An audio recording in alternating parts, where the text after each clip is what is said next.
So what exactly makes a cozy game cozy? I recently have been introduced to these kind of games, and my first one is Stardew Valley. Now, it's a great game. I've had a lot of fun so far. I think I'm on like day 70 now, and it's really good. I completely get the hype around it, and to be honest, I'm still shocked that only one person made the game. And from playing it, I've realized a couple of things. Now, these are the kind of games that are very different to the ones that I usually play, and it's different in a good way. I think it evokes positive emotions like contentment, feelings of nostalgia, and relaxation. A kind of relaxed sort of gaming experience.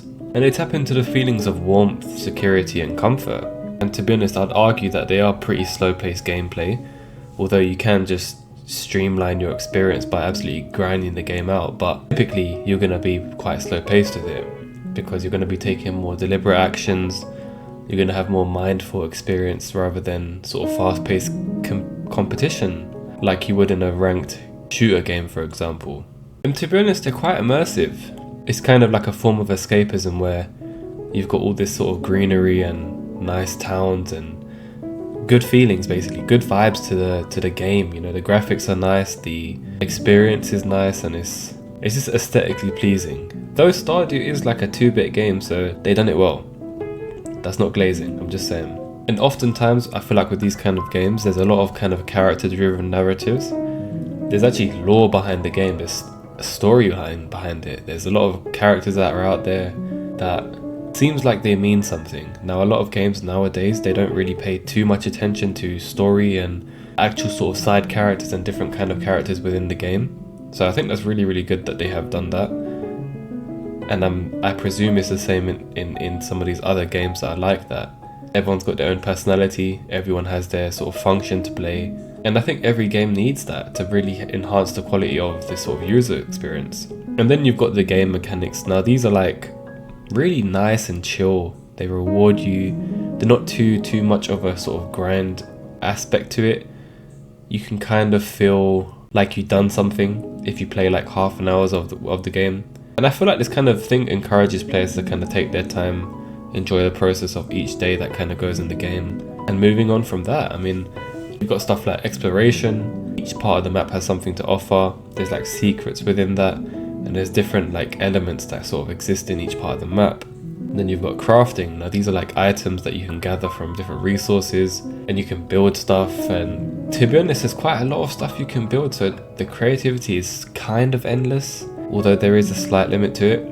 And then that links to kind of farming and gardening because you can actually like tend to crops. You can have produce, you can decorate, you can essentially just take care of your own space in a way, right?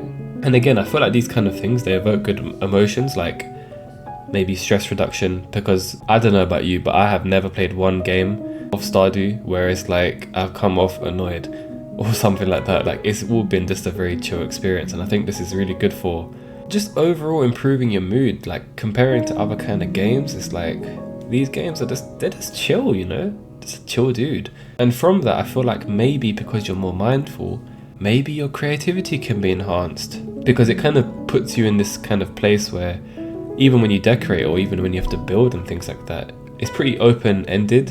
And from this, if you can build what you want, then obviously that's going to use your creativity and imagination compared to like a lot of different games.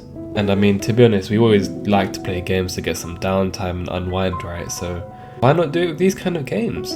However, I feel like there are a few dilemmas that need to be taken care of when it comes to these games, because I know not everyone is going to enjoy it. And I feel like cozy games in general, from what I've seen, it's kind of a love-hate relationship where it's like some people love it, some people hate it. And I think to appeal to a wider audience, there's a little bit of a tension kind of aspect here where there's relaxation and then there's like productivity when it comes to these kind of games. So I think a lot of different kind of innovative approaches to enhance these kind of games need to be put in place to kind of increase its user base, I guess. I mean, to be honest, like for example, I feel like pacing in some games, some people can't handle the chilled gameplay like that. I can, but I feel like a lot of people can't. So I think having something like a time sensitive mode could be pretty good, you know, for someone who's looking for a more fast paced experience. Maybe like a time trial or sort of challenges that you have to do within a certain amount of time. And I know Stardew has that for some missions, but like if we had like more of a variety in that, and then like a difficulty option. So again, if for example maybe your health could be lower, or maybe in the mines they could do more damage, there's a lot more kind of that grind element to the game where it's harder to achieve certain things. And I think this kind of makes the reward and the value of the game that much more meaningful, because again, you have to work harder for it, right? Whereas kind of like a skill-based progression, you know, rather than every day you can do the same thing and you can still progress. Other than that, I don't know. Let me know what you guys think. How could these kind of games improve?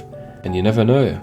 Potentially that Stardew guy might actually end up stumbling on this video. Maybe. Anyway, saying that, peace and blessings be to you all, and I will see you in the next one.